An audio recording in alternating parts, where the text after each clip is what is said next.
Hi friends, అందరు ఎలా ఉన్నారు? చూడండి, ఈరోజు మా చింత చెట్లకి చింతపండు ఏ విధంగా సేకరించాలనేది మీకు చూపిస్తున్నాను.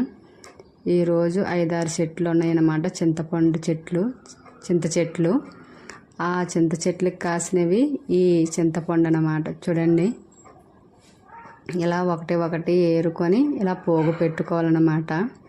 ఈ పోగు పెట్టుకున్నవి ఇలా మనం ఇలా వేసుకోవాలి. ఒక దగ్గర మొత్తం అంతా ఒక దగ్గర సేకరించుకోవాలన్నమాట. ఈ చింతకాయల్ని అలా సేకరించుకున్నవి మనం దేనికి చుట్టూ ఉన్న తొక్కలు చూడండి, ఈ చింతపండుకున్న తొక్కలు తీసేయాలన్నమాట. ఇలా తీయకపోతే వేస్ట్ అయిపోద్ది. మొత్తం అంతా దీనికి ఉన్న తొక్కలన్నీ వేరు చేయాలి చింతపండుకి. అలా వేరు చేసుకున్న చింతపండుని ఒక దగ్గర పెట్టుకోవాలన్నమాట. మొత్తం అంతా ఇలా ఒలుచుకోవాలి. ఈ చింతపండుని ఇలా ఒలుచుకొని ఒక దగ్గర పెట్టుకోవాలి.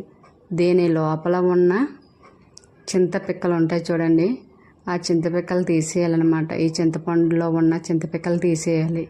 తీయకపోతే పురుగులు పట్టేస్తాయి అన్నమాట. పనిచేయదు చింతపండు. అలా చింతపండు పిక్కలు తీసినవి ఒక దగ్గర పెట్టుకుంటే ఇంట్లో యూజ్ అవుతుంది అన్నమాట.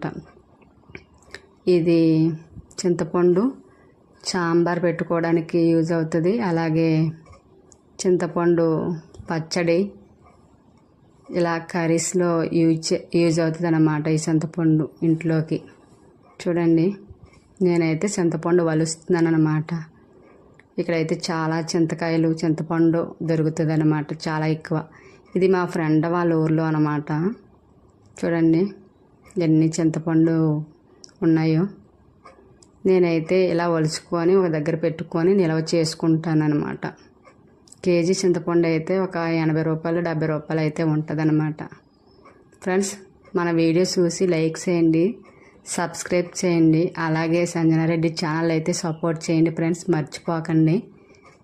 ఈ సంవత్సరం అయితే ఈ విధంగా ఈ చింతపండు అయితే ఇలా దిగుబడి వచ్చింది. ఇక్కడ చాలా చింతపండు అయితే దొరుకుతుంది అన్నమాట. చూడండి, ఈ చింతపండు నేను ఎలా వలుస్తున్నాను.